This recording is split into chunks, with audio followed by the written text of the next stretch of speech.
बहुत समय पहले की बात है। एक सुंदर राज्य में एक राजकुमारी का निवास था।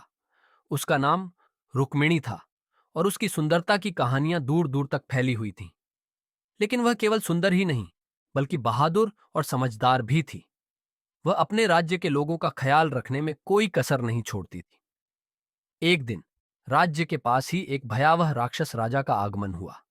उसका नाम हिडिंब था और उसके आतंक के कारण लोग भयभीत हो गए थे। हिडिंब ने राज्य को अपने कब्जे में लेने का निर्णय किया और उसने अपनी सेना के साथ हमला कर दिया। राजा, जो राजकुमारी रुक्मिणी का पिता था, ने अपनी सेना को तैयार किया, लेकिन राक्षस राजा की शक्ति के सामने वे टिक नहीं पाए। राजकुमारी रुक्मिणी ने देखा कि उसके पिता और राज्य की रक्षा के लिए कुछ करना होगा। उसने अपनी बहादुरी का परिचय देते हुए हिडिंब से सीधे संवाद करने का निर्णय किया।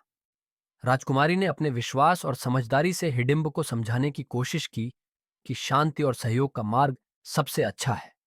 लेकिन हिडिंब, जो अपनी शक्ति पर अहंकार कर रहा था, ने उसकी बातों को नजरअंदाज कर दिया। राजकुमारी ने तब एक योजना बनाई। उसने अपने बुद्धिमत्ता और धैर्य से हिडिंब को एक जाल में फंसाने का निर्णय लिया। उसने हिडिंब को महल में बुलाया और उसके सामने एक चुनौती रखी। उसने कहा, अगर तुम वास्तव में इतने शक्तिशाली हो तो तुम मेरी 3 कठिन चुनौतियों को पार कर सकते हो। हिडिंब ने इस चुनौती को स्वीकार कर लिया और पहली चुनौती की ओर बढ़ा।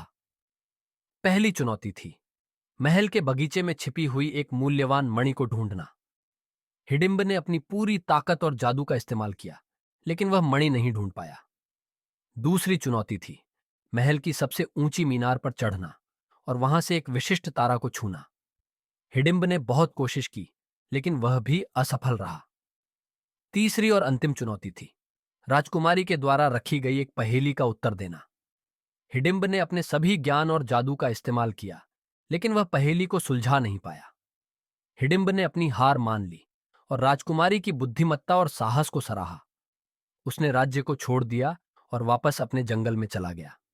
राज्य के लोग राजकुमारी रुक्मिणी की बहादुरी और चतुराई की प्रशंसा करने लगे और उसे एक महान रानी के रूप में माना। और इस प्रकार राज्य में फिर से शांति और समृद्धि लौट आई। राजकुमारी रुक्मिणी ने यह सिद्ध कर दिया कि सच्ची शक्ति ताकत में नहीं, बल्कि बुद्धिमत्ता और धैर्य में होती है। और उसकी यह कहानी सदियों तक लोगों को प्रेरित करती रही।